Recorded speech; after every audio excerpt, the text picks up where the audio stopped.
बिस्मिल्लाहिर्रहमानिर्रहीम, अस्सलाम वालेकुम। खेलों की खबरों पर तबसरा और तजियों से जस स्कोर के और प्रोग्राम के साथ सैयद याह्या हुसैनी आपकी खिदमत में हाजिर है। आईसीसी के तहत खेले जाने वाले इवेंट्स में नाकामी के बाद टीम में ऑपरेशन क्लीनअप, तब्दीलियों, कप्तान और कोच की बरतरफी पाकिस्तान क्रिकेट में ये कोई नई बात नहीं है। ऐसा पहले भी होता रहा है और अब भी ऐसा ही होता नजर आ रहा है। इस मरतबा chairman Pakistan cricket board Syed Mohsin Raza Naqvi ने T20 वर्ल्ड कप 2024 में मायूस कुन कारकर्दगी और शिकस्त के बाद इन तब्दीलियों को सर्जरी का नाम दिया।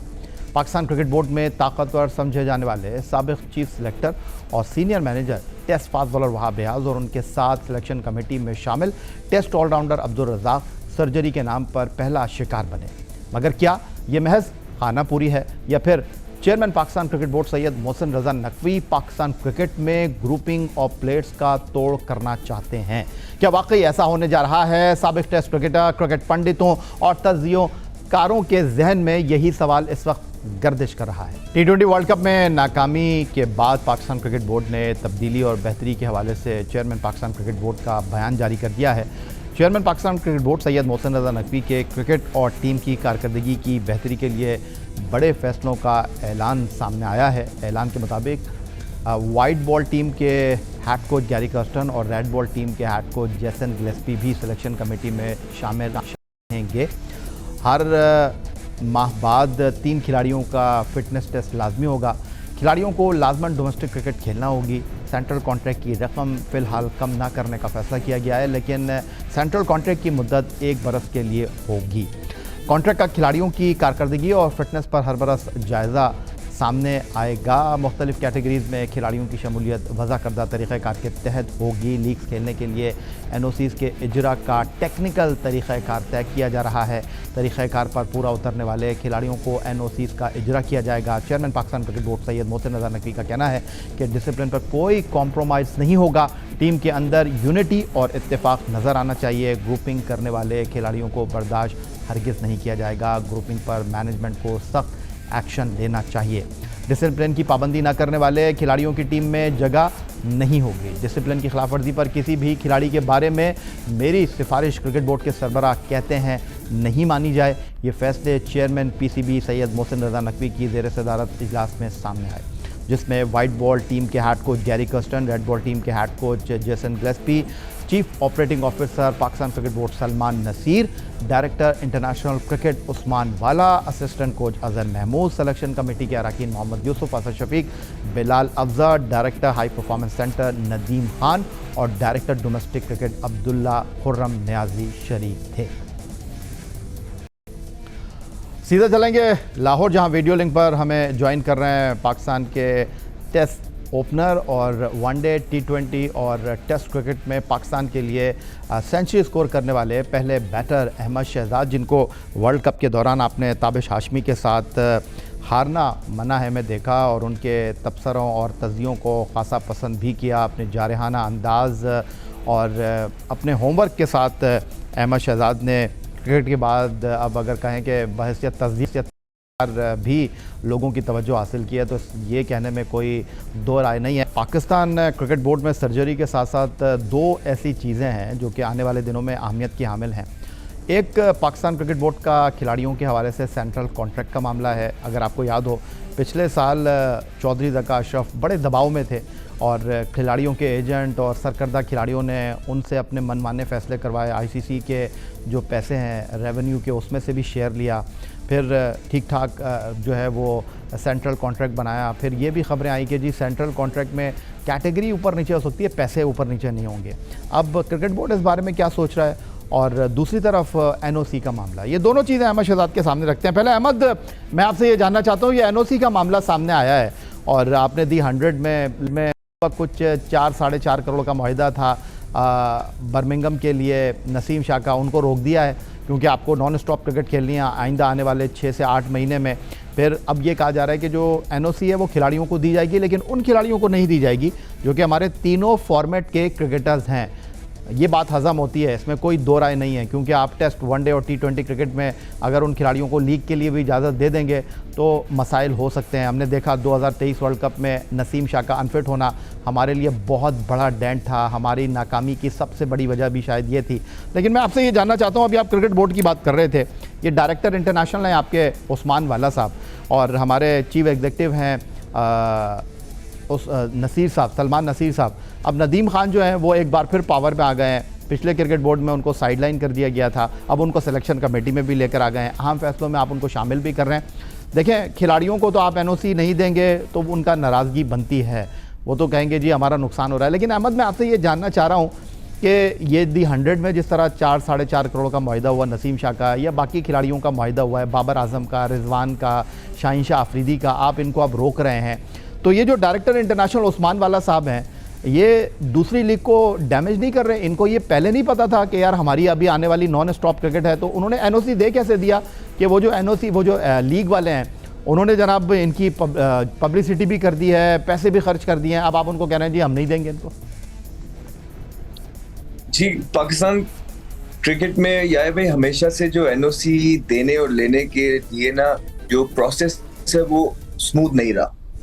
यहाँ पे भी फेवरेटिज्म होता है, ठीक है, इन चीजों में भी बहुत ज्यादा फेवरेटिज्म है पीसीबी के अंदर से। जो अपने लाइक माइंडेड लोग होते हैं, अपने लड़के होते हैं या किसी का खिलवा के आ जाए, उनको आप एनओसी दे देते हैं। जब किसी को आपने अननेसेसरी रगड़ा लगाना होता है तो आप उसकी बेचारे बच्चे की एनओसी रोक देते हैं। अब मुझे ये बताइए कि शादाब को आपने जो है एनओसी दी है, वो किस लिए दी है?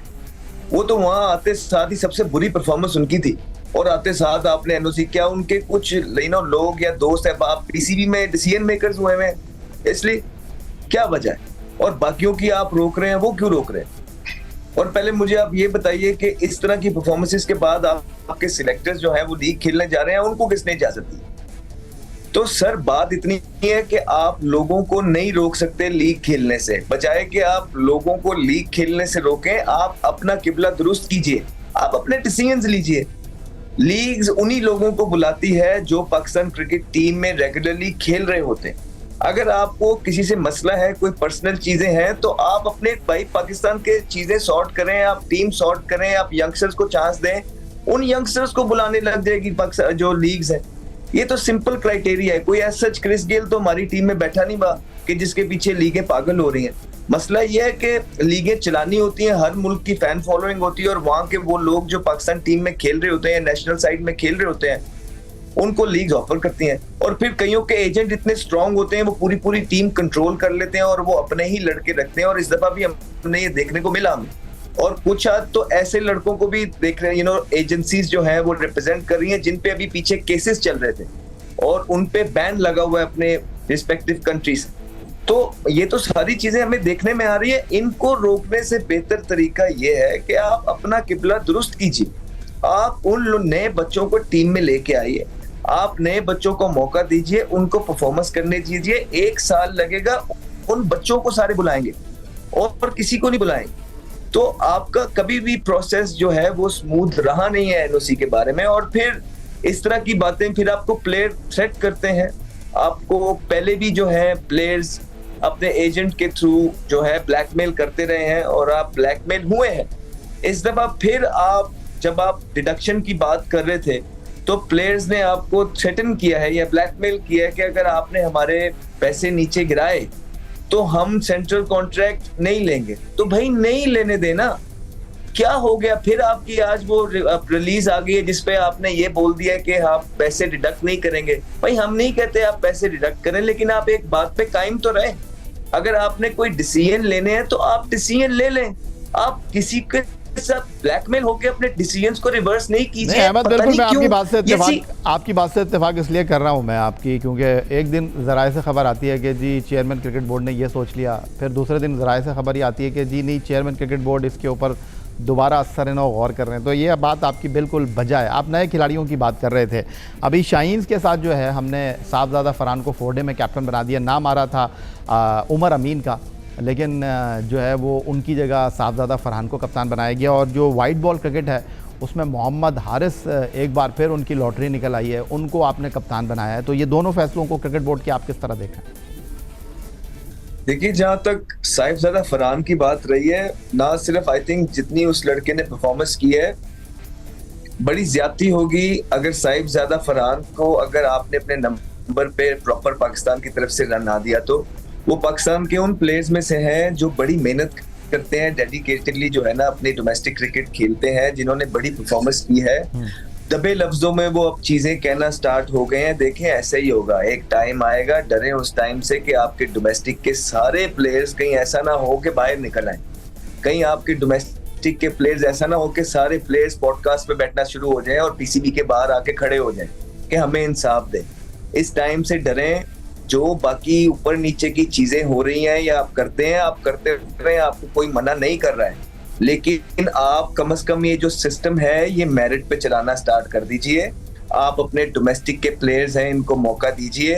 आपने यहाँ पे उनको ऑस्ट्रेलिया भेजा है, पास्ट में हमें ऐसा देखने को मिला है कि जिस लड़कों को या जिन लोगों को चुप कराना होता है, आप उनको एक का टूर करा देते हैं और वहां पे अगर उनकी परफॉर्मेंस कोई 19-20 हो जाए तो आप कहते हैं जी देखें पिछले इसने टूर में परफॉर्मेंस नहीं की है, तो यानी कि वो सारी 3 साल की परफॉर्मेंस उस लड़के की जाया हो जाएगी। नहीं, तो अब आपने जो है नए लड़कों की तरफ जाना है। बड़ी अच्छी बात है, आपने अगर मोहम्मद हारिस को आपने कप्तान बना दिया, बिल्कुल ठीक है, बना दिया, बड़ी अच्छी बात है।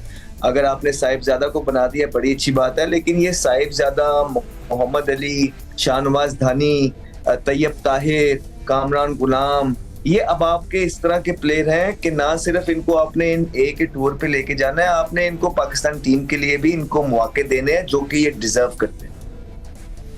अहमद, अब थोड़ी बात कर लेते हैं। चेयरमैन क्रिकेट बोर्ड ने कुछ 2 दर्जन से ज़्यादा पाकिस्तान के साबिक इंटरनेशनल क्रिकेटर्स को लाहौर मदऊ किया था और वो गए। हमने अपने प्रोग्राम में सादिक मोहम्मद साहब को, हारून रशीद, उसके अलावा इकबाल कासिम साहब को बुलाया। क्या गुफ्तगू वहाँ पर हुई, उन्होंने ये बताया। और इन खिलाड़ियों से जब मुलाकात हुई, ठीक अगले दिन अब्दुल रज़ाक और वहाब रियाज का बोर्ड से जो है वो पत्ता साफ़ हो गया। तो आप तक भी ख़बरें पहुँची होंगी कि उन्होंने क्या तजावीज़ दी, लेकिन कहा यह गया कि एक प्रेजेंटेशन दी गई डोमेस्टिक क्रिकेट के हवाले से और राय मांगी गई। इसका मतलब कि क्रिकेट बोर्ड पहले ही फैसला कर चुका था कि करना क्या है। तो इन साबिक क्रिकेटर्स को बुलाना आप किस तरह देख रहे हैं? क्रिकेट बोर्ड ने साबिक क्रिकेटर्स को बुलाया, उनके साथ गुफ्तगू भाई यही कह रही, ये चीजें तो हमें हर दफा हर साल देखने को मिलती है ना। तो फिर इन्हीं जो 12, 15 या 25, 30 लोगों को बुलाया, इनको पीसी में भी बिठा दें अगर इन्होंने सारी चीजें करनी है तो फिर मतलब वहां पे जो बैठे हुए लोग हैं, अगर उनकी करेक्शन इन्होंने करनी है तो फिर इन्हीं को बिठा देते हैं। और क्या पहले कोई फायदा हुआ है चीजों में जो अब होगा? और आपने अब सारी रट डोमेस्टिक क्रिकेट की लगा दी है। और भाई डोमेस्टिक क्रिकेट का स्ट्रक्चर ठीक करने में आपको टाइम लगेगा। अब आपने जो इमीडिएट फैसले लेने हैं वो पाकिस्तान क्रिकेट टीम के लेने हैं। आप दूसरी सिमत में लोगों को लेके जा रहे हैं।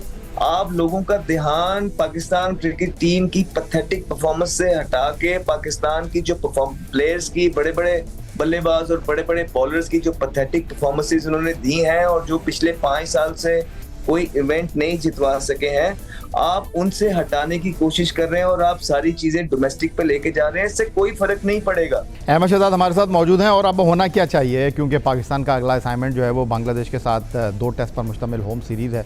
और जिस तरह अहमद है कि जो असल चीज़ ठीक करने वाली है और वो जनाब हकदारों को उनका हक देना है, पाकिस्तान क्रिकेट को ठीक करना है। कैसे पाकिस्तान क्रिकेट ठीक होगी?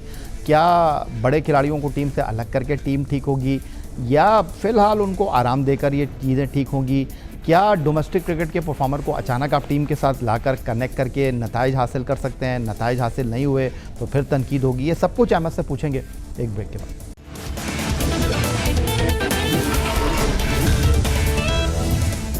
ब्रेक के बाद एक बार फिर आपको खुशामदीद कहेंगे और सीधा अहमद शहजाद के पास चलेंगे जो वीडियो लिंक पर लाहौर से हमारे साथ मौजूद हैं। अहमद, आप ब्रेक से पहले बात कर रहे थे तब्दीलियों की, तो अभी कुछ दिन पहले जेसन गिलेस्पी के साथ मेरी बात हुई। अभी तो उन्होंने कोई इब्तदाई खाका तैयार नहीं किया क्योंकि शान भी पाकिस्तान नहीं आए हैं। अब वो अभी शाहीन्स के साथ ऑस्ट्रेलिया गए हैं। डार्विन में 2 4 रोज़ा मैच हैं, शायद उसको देखने के बाद वहाँ कुछ खिलाड़ियों को वो ज़रूर देखेंगे। लेकिन मेरा आपसे सवाल ये है कि इस वक्त आपने 2 टेस्ट की सीरीज़ खेलनी है बांग्लादेश के साथ। डू यू थिंक के अंडर कैप्टनसी शान मसूद, क्योंकि आपकी टेस्ट टीम में जो हैं वो सलमान अली आगा हैं, ऑस्ट्रेलिया में अच्छा परफॉर्म करके आए हैं, सऊद शकील हैं, उसके अलावा शान मसूद हैं, फिर उसके साथ के पास जो है वो अब्दुल्ला शफीक हैं। तो टेस्ट टीम में कुछ ऐसे प्लेयर हैं जिनके साथ आप कुछ नए फेसेस को ट्राई आउट कर सकते हैं, क्योंकि उसके बाद आपने ऑस्ट्रेलिया जाना है वाइट बॉल क्रिकेट के लिए। साउथ अफ्रीका में आप नए खिलाड़ियों को मौका देंगे तो ये उनके साथ नाइंसाफ़ी होगी। इंग्लैंड के ख़िलाफ़ होम सीरीज़ के 3 टेस्ट मैचों में अगर आप उनको खिलाते हैं तो नौजवान खिलाड़ियों के साथ नाइंसाफ़ी होगी। आपको लगता है कि शान, अब्दुल्ला शफीक, सलमान अली आगा, सऊ शकील के साथ किसी नए खिलाड़ी को मिडिल ऑर्डर में मौका देकर आप अपनी टीम को आगे लेके जा सकते हैं, ताकि बड़ी टीमों के खिलाफ उनको मौका देने से बेहतर है कि बांग्लादेश के खिलाफ आप मौका दें? देखिए यार भाई, पूरी दुनिया का सिस्टम, जिनके बेंच स्ट्रांग है वो इसी तरह चलते हैं। जब भी छोटी टीम्स आती हैं वो अपनी बेंच स्ट्रांग करते हैं और यंगस्टर्स को चांस देते हैं। जैसी स्ट्रांग टीम्स आती हैं तो जो मंजे हुए प्लेयर होते हैं वो वापस आ जाते हैं, क्योंकि उनके पास एक्सपीरियंस होता है, उनके पास उन्होंने परफॉर्मेंसेस की होती हैं। तो अभी जो बांग्लादेश की सीरीज है, यहाँ पे आपने अपने जितने भी यंगस्टर्स हमने गिनवाए हैं वो आज भी हमारे ट्विटर के पेज पे लगे हुए हैं। ये सारे परफॉर्मर्स हैं। अगर आप कहते हैं तो मैं आपको फिर से बता देता हूँ, नाम ले देता हूँ, जिसमें से तैयब ताहिर है, जिसमें से साहिबजादा फरहान है, जिसमें से कामरान गुलाम है, जिसमें से मोहम्मद अली है, जिसमें से धानी है, ये उसामा मीर है। ये सारे लोग परफॉर्मर्स हैं। आप अब शान को भी चाहिए, देखे आए भाई, कि जो चीजें हमने की हैं या जिस पे हमने बात की है कि वो अपना किबला सही तरफ लेके चलें। आप यंगस्टर्स के साथ एक टीम डेवलप करें। अहमद, मैं आपकी तस्दीक करना चाहूंगा, शान मसूद सिर्फ टेस्ट टीम के कप्तान है, चेयरमैन क्रिकेट बोर्ड थोड़ी है कि आप इतनी उनसे हैवी उम्मीदें वापस करें। अगर एज अ कैप्टन मेरे पास अथॉरिटी नहीं है और मेरे पास कंट्रोल नहीं है तो मुझे तो कैप्टनसी करनी नहीं चाहिए, चाहे वो टेस्ट है चाहे वनडे है, ठीक है। और जहां तक आप टेस्ट की बात कर रहे हैं ना कि टेस्ट में उनको अथॉरिटी नहीं है, तो सर ये ग्रुपिंग जब एक चीज के अंदर आ जाती है और कप्तानी की लालच और पावर की लालच जब आ जाती है तो ये चीज कोई फॉर्मेट देख के नहीं आती है, ये हर फॉर्मेट में डैमेज करती है। और शान पाकिस्तान टीम के कैप्टन है, कोई छोटे बच्चे तो है नहीं, उन्हें सारी चीज की नॉलेज बखूबी है। अब देखना यह है कि ये सारी चीजें जानते और पहचानते हुए शान के डिसीजंस क्या होंगे, क्योंकि बहुत जरूरी है शान का इस टाइम पे स्टैंड लेना यंगस्टर्स के लिए, डोमेस्टिक के परफॉर्मेंस के लिए, ताकि जो शान का माइंडसेट है वो उनमें इंजेक्ट कर सकें और एक अच्छा पैकेज लेके यंगस्टर्स का आगे चल सकें। अगर शान ने भी उन्हीं लोगों का साथ दिया जो टीम के अंदर ऑलरेडी पावर के लिए कप्तानियां छोड़ने के लिए तैयार नहीं है, जो टीम के अंदर ग्रुपिंग करते हैं, तो वो कल को शान की बारी होगी। अच्छा अहमद, मैं आपसे एक चीज अर्ज करना चाहूंगा, वो आपकी उस गुफ्तगू के बाद मैं ये कहना चाह रहा था, जरा ठहरो, जरा सब्र करो, ज़रा चीज़ों को अंडरस्टैंड करो, क्योंकि देखें शान भी अंडर प्रेशर तो होंगे, क्योंकि वो आखिरी टेस्ट सीरीज़ ऑस्ट्रेलिया में 3-0 हार के आए हैं, तो वो चाहेंगे कि बांग्लादेश के ख़िलाफ़ जो है वो अच्छे नोट के ऊपर सीरीज़ को ख़त्म करें, मुस्बत अंदाज में सीरीज़ को ख़त्म करें। गिलेस्पी से मेरी बात हो रही थी, वो भी यही कह रहे थे कि हम एक ऐसी टीम बनाएंगे, कैसा स्क्वाड बनाएंगे जो होम सीरीज़ में बांग्लादेश के ख़िलाफ़ हमें कामयाबी दिलवाए। तो आप डायरेक्टली जो बात कर रहे हैं मैं अंडरस्टैंड कर रहा हूँ, रिजवान हो गए, बाबर हो गए, शाहीन हो गए, इनको बाहर बैठाएं आप, तो आपको लगता है कि ये जो हमारी टीम है इनके बगैर जीत जाएगी? और खुदा न खास्ता अगर नतीजा हमारे अगेंस्ट आ गया तो फिर शान मसूद भी अंडर स्कैनर आ जाएंगे, गिलेस्पी भी दबाव में आ जाएंगे, क्रिकेट बोर्ड और दबाव में आ जाएगा। तो आपको नहीं लगता कि कम से कम पहला टेस्ट मैच खिलाया जाए, जीता जाए, पहला आपका ये टारगेट होना चाहिए? या भाई, अब मेरी बात आप गौर से, आप अपनी रैंकिंग्स देखें टीम की, आपकी टेस्ट की टीम की, वनडे की टीम की और T20 की टीम की रैंकिंग्स कहाँ चली। अगर हम तो पहले ही बोलते रहे हैं कि आपके कुछ हाथ प्लेयर्स अपने माइलस्टोन्स के लिए खेलते हैं, उनकी टीम की जीत में कोई उनका इंटरेस्ट ही नहीं, ये तो बिल्कुल, ये इसमें दो राय नहीं है। अब दूसरा चीज ये है कि परफॉर्मेंसेस निकाल, एनवायरनमेंट अच्छा रखना या भाई बहुत ज्यादा जरूरी होता है। थोड़े से कम स्किल और लेस एक्सपीरियंस प्लेयर्स पाकिस्तान की टीम में या नेशनल टीम में चल जाते हैं, वो परफॉर्मेंस दे देते हैं अगर उनका माहौल अच्छा हो। लेकिन अगर उस टीम के अंदर इस तरह के लोग हों जो ग्रुपिंग में मुलविस हैं, जिनको पावर का नशा है, जो कप्तानी के लिए सारे ताल्लुक आगे पीछे छोड़ने के लिए तैयार होते हैं और जो पर्सनल माइलस्टोन्स को हमेशा आगे रखते हैं, और अब तो पॉलिटिक्स भी खेलते हैं, और फिर कुछ लोग मजहब कार्ड का इस्तेमाल करते हैं, तो या भाई जिन टीम के अंदर 3 से 4 लोग इस तरह के हो जाएं, वहां पे आप भूल जाएं कि रिजल्ट आपकी फेवर में, एक सीरीज में 2 सीरीज में शायद आ जाए, लेकिन लॉन्ग टर्म अगर आपने बनाना है तो आप ही बैठ के ये बात करते रहे या भाई कि आपको हारने से नहीं डरना है। तो आज आप बोल रहे हैं कि बांग्लादेश की सीरीज में हमने विनिंग नोट से शुरू करना चाहिए, आप हारने से शान देखिए, हम बच्चे नहीं है, हमें सब चीज की अकल है कि आप कौन सी टीम लेके जा रहे हैं। अगर आप यंगस्टर्स के साथ ऊपर नीचे भी थोड़ा सा हो जाता है तो हम टॉलरेंस रखेंगे और इस अवाम को भी बताएंगे कि कोई मसले वाली बात नहीं है। अगर सेम ग्रुप के साथ आपकी रैंकिंग्स के ये हाल है, आपकी T20 के ये हाल है, आपकी टेस्ट की ये हाल है, तो फिर ऐसा क्या जो है ना तीर मार लिया ऐसे सेम सीनियर प्लेयर्स ने कि आप कहते हैं कि आप उनको बाहर नहीं निकाल सकते। हालांकि हर तरह एडजस्ट करने की कोशिश हुई है। अहमद, आपका बहुत शुक्रिया। तफसील से अहमद शहजाद के साथ हमने गुफ्तगू की पाकिस्तान क्रिकेट के उमूर के हवाले से, और जो तब्दीली बात है वर्ल्ड कप में नाकामी के बाद जिस सर्जरी की बात कर रहे हैं अहमद शहजाद ने, उस हवाले से खुलकर गुफ्तगू की। यही आज का हमारा प्रोग्राम था। आप एक्स अकाउंट पर हमें फॉलो कर सकते हैं, हमें ईमेल कर सकते हैं, अपनी राय से आगाह कर सकते हैं score@jio.tv पर। इस दुआ, इस उम्मीद, इस तवक्को के साथ कि पाकिस्तान में खेल और खिलाड़ी तरक्की करते रहें। सैयद याहिया हुसैनी को स्कोर की पूरी टीम के साथ अगले प्रोग्राम तक के लिए इजाज़त दीजिए। अल्लाह हाफ़िज़।